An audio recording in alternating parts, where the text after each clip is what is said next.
Genesis chapter 11. And the whole earth was of one language and of one speech.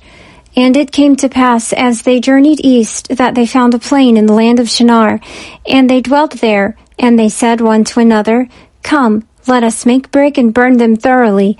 And they had brick for stone, and slime had they for mortar. And they said, Come, let us build us a city and a tower whose top may reach unto heaven, and let us make us a name, lest we be scattered abroad upon the face of the whole earth. And Jehovah came down to see the city and the tower which the children of men builded. And Jehovah said, Behold, they are one people, and they have all one language, and this is what they began to do. And now nothing will be withholden from them which they purpose to do. Come, let us go down, and there confound their language, that they may not understand one another's speech. So Jehovah scattered them abroad from thence upon the face of all the earth, and they left off building the city. Therefore was the name of it called Babel, because Jehovah did there confound the language of all the earth. And from thence did Jehovah scatter them abroad upon the face of all the earth. These are the generations of Shem. Shem was 100 years old and begot Arpachshad 2 years after the flood. And Shem lived after he begot Arpachshad 500 years, and begot sons and daughters. And Arpachshad lived 35 years and begot Shelah. And Arpachshad lived after he begot Shelah 403 years and begot sons and daughters. And Shelah lived 30 years and begot Eber. And Shelah lived after he begot Eber 403 years, and begot sons and daughters. And Eber lived 34 years, and begot Peleg. And Eber lived after he begot Peleg 430 years, and begot sons and daughters. And Peleg lived 30 years, and begot Reu. And Peleg lived after he begot Reu 209 years, and begot sons and daughters.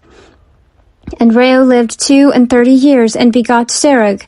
And Reu lived after he begot Serug 207 years, and begot sons and daughters. And Serug lived 30 years, and begot Nahor. And Serug lived after he begot Nahor 200 years, and begot sons and daughters. And Nahor lived 29 years, and begot Terah. And Nahor lived after he begot Terah 119 years, and begot sons and daughters. And Terah lived 70 years, and begot Abram, Nahor, and Haran. Now these are the generations of Terah. Terah begot Abram, Nahor, and Haran begot Lot. And Haran died before his father Terah in the land of his nativity in Ur of the Chaldees. And Abram and Nahor took them wives. The name of Abram's wife was Sarai, and the name of Nahor's wife Milcah, the daughter of Haran, the father of Milcah and the father of Iscah. And Sarai was barren, she had no child. And Terah took Abram his son, and Lot the son of Haran, his son's son, and Sarai his daughter-in-law, his son Abraham's wife, and they went forth with them from Ur of the Chaldees, to go into the land of Canaan. And they came unto Haran and dwelt there. And the days of Terah were 205 years, and Terah died in Haran.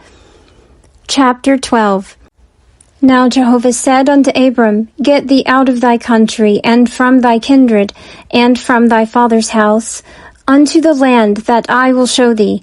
And I will make of thee a great nation, and I will bless thee, and make thy name great, and be thou a blessing.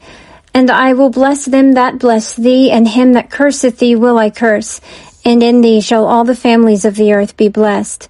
So Abram went as Jehovah had spoken unto him, and Lot went with him. And Abram was 75 years old when he departed out of Haran. And Abram took Sarai his wife, and Lot his brother's son, and all their substance that they had gathered, and the souls that they had gotten in Haran. And they went forth to go into the land of Canaan, and into the land of Canaan they came. And Abram passed through the land unto the place of Shechem, unto the oak of Moreh. And the Canaanite was then in the land. And Jehovah appeared unto Abram, and said, Unto thy seed will I give this land. And there builded he an altar unto Jehovah, who appeared unto him.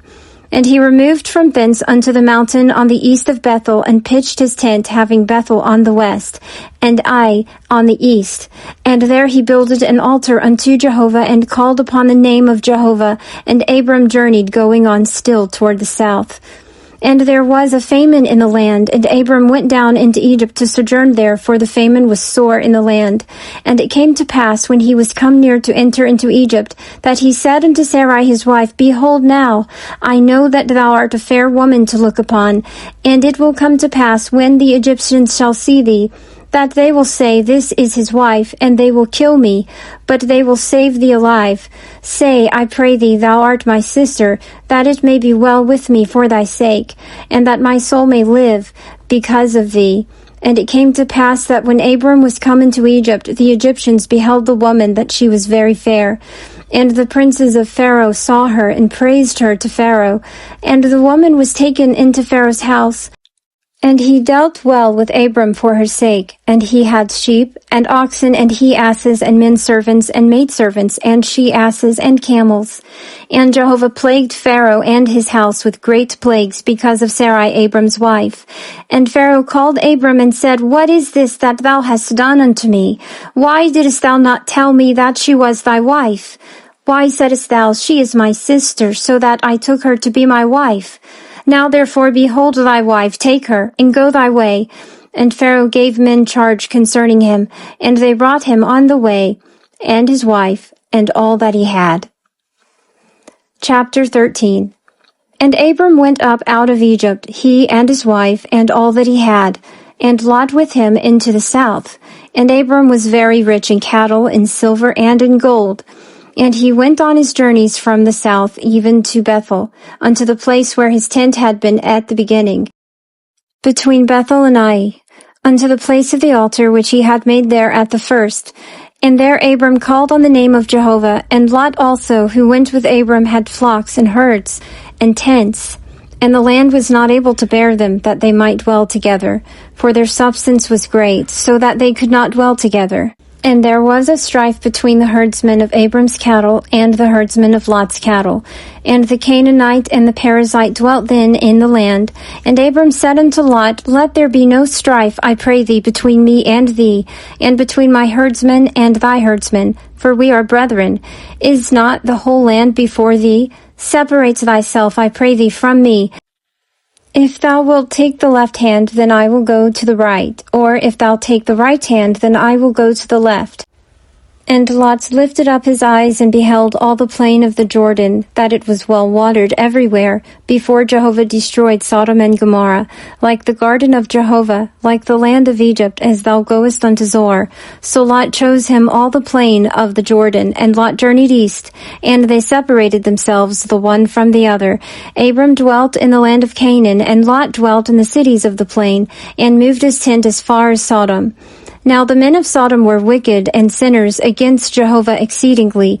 And Jehovah said unto Abram, after that Lot was separated from him, Lift up now thine eyes, and look from the place where thou art, northward and southward and eastward and westward. For all the land which thou seest, to thee will I give it, and to thy seed forever. And I will make thy seed as the dust of the earth, so that if a man can number the dust of the earth, then may thy seed also be numbered. Arise, walk through the land in the length of it, and in the breadth of it, for unto thee will I give it. And Abram moved his tent, and came and dwelt by the oaks of Mamre, which are in Hebron, and built there an altar unto Jehovah. Chapter 14. And it came to pass, in the days of Amraphel king of Shinar, Arioch king of Elasar, Chedorlaomer, king of Elam, and Tidal, king of Goim, that they made war with Bera, king of Sodom, and with Bersha, king of Gomorrah, Shinab, king of Admah, and Shemeber, king of Zeboim, and the king of Bela, the same as Zor. All these joined together in the vale of Siddim, the same as the salt sea. 12 years they served Chedorlaomer, and in the 13th year they rebelled. And in the 14th year came Chedorlaomer and the kings that were with him, and smote the Rephaim in Ashtaroth Karnaim, and the Zuzim in Ham, and Emim in Shava Kiriathaim, and the Horites in their Mount Seir unto El Paran, which is by the wilderness. And they returned and came to En Mishpat, the same as Kadesh, and smote all the country of the Amalekites, and also the Amorites that dwelt in Hazazon Tamar. And there went out the king of Sodom, and the king of Gomorrah, and the king of Admah, and the king of Zeboim, and the king of Bela, the same is Zor. And they set the battle in array against them in the vale of Siddim, against Chedorlaomer, king of Elam, and Tidal, king of Goim, and Amraphel, king of Shinar, and Arioch, king of Elasar, 4 kings against the 5. Now the vale of Siddim was full of slime pits, and the kings of Sodom and Gomorrah fled, and they fell there, and they that remained fled to the mountain. And they took all the goods of Sodom and Gomorrah, and all their victuals, and went their way. And they took Lot, Abram's brother's son, who dwelt in Sodom, and his goods, and departed. And there came one that had escaped, and told Abram the Hebrew. Now he dwelt by the oaks of Mamre, the Amorite, brother of Eshcol, and brother of Aner, and these were confederate with Abram. And when Abram heard that his brother was taken captive, he led forth his trained men born in his house, 318, and pursued as far as Dan. And he divided himself against them by night, he and his servants, and smote them, and pursued them unto Hobah, which is on the left hand of Damascus. And he brought back all the goods, and also brought back his brother Lot, and his goods, and the women also, and the people. And the king of Sodom went out to meet him, after his return from the slaughter of Chedorlaomer. And the kings that were with him at the vale of Sheva, the same is the king's vale. And Melchizedek, king of Salem, brought forth bread and wine, and he was priest of God Most High. And he blessed him, and said, Blessed be Abram of God Most High, possessor of heaven and earth, and blessed be God Most High, who hath delivered thine enemies into thy hand. And he gave him 1/10 of all. And the king of Sodom said unto Abram, Give me the persons, and take the goods to thyself. And Abram said to the king of Sodom, I have lifted up my hand unto Jehovah, God Most High, possessor of heaven and earth, that I will not take a thread, nor a shoe latchet, nor aught that is thine, lest thou shouldest say, I have made Abram rich, save only that which the young men have eaten, and the portion of the men that went with me, Aner, Ashcol, and Mamre. Let them take their portion. Chapter 15. After these things, the word of Jehovah came unto Abram in a vision, saying, Fear not, Abram, I am thy shield, and thy exceeding great reward. And Abram said, O Lord Jehovah, what wilt thou give me, seeing I go childless? And he that shall be possessor of my house is Eliezer of Damascus. And Abram said, Behold, to me thou hast given no seed, and lo, one born in my house is mine heir. And behold, the word of Jehovah came unto him, saying, This man shall not be thine heir, but he that shall come forth out of thine own bowels shall be thine heir. And he brought him forth abroad, and said, Look now toward heaven, and number the stars, if thou be able to number them. And he said unto him, So shall thy seed be. And he believed in Jehovah, and he reckoned it to him for righteousness. And he said unto him, I am Jehovah that brought thee out of Ur of the Chaldees, to give thee this land to inherit it. And he said, O Lord Jehovah, whereby shall I know that I shall inherit it? And he said unto him, Take me a heifer 3 years old, and a she-goat 3 years old, and a ram 3 years old, and a turtle dove, and a young pigeon. And he took him all these, and divided them in the midst, and laid each half over against the other. But the birds divided he not. And the birds of prey came down upon the carcasses, and Abram drove them away. And when the sun was going down, a deep sleep fell upon Abram, and lo, a horror of great darkness fell upon him. And he said unto Abram, Know of a surety that thy seed shall be sojourners in a land that is not theirs, and shall serve them, and they shall afflict them 400 years. And also that nation whom they shall serve will I judge, and afterward shall they come out with great substance. But thou shalt go to thy fathers in peace, thou shalt be buried in a good old age. And in the 4th generation they shall come hither again, for the iniquity of the Amorite is not yet full. And it came to pass that when the sun went down and it was dark, behold, a smoking furnace and a flaming torch that passed between these pieces. And that day Jehovah made a covenant with Abram, saying, Unto thy seed have I given this land from the river of Egypt unto the great river, the river Euphrates, the Kenite, and the Kenizzite, and the Cadmonite, and the Hittite, and the Perizzite, and the Rephaim, and the Amorite, and the Canaanite, and the Girgashite, and the Jebusite.